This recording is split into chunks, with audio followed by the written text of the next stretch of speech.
The underground complex was built in the 50s as part of the overall NORAD Cold War strategy. So the underground complex is the NORAD facility that was located here in North Bay, and it was put here because of the Canadian Shield, and the strength of that rock is why it was chosen.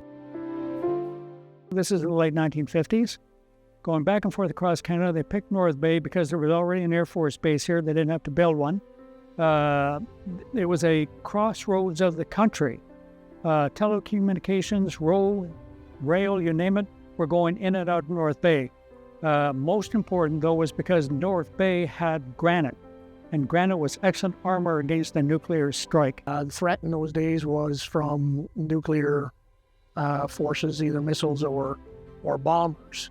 So having the complex that far under the rock was enough to ensure that we would be able to carry on our mission no matter what the circumstances. They built it 600 feet underground, 60 stories underground, deeper than most of the buildings in Toronto were tall. It's where we conduct our air sovereignty mission, essentially, and we do NORAD operations, kind of watching over the skies all of Canada.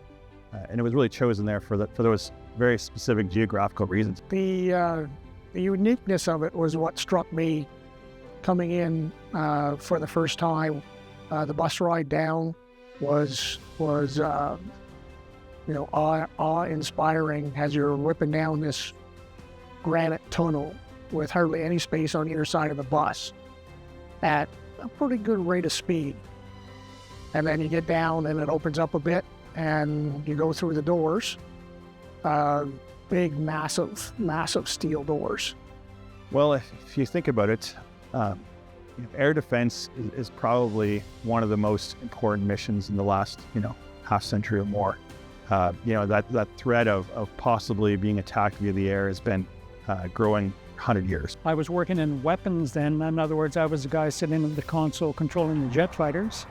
And we did everything from helping aviators, civilian aviators who got lost, because back then there was no satellite communications, or satellite navigation, there was no internet, computers, etc. People were basically winding their way around the sky using radios, etc.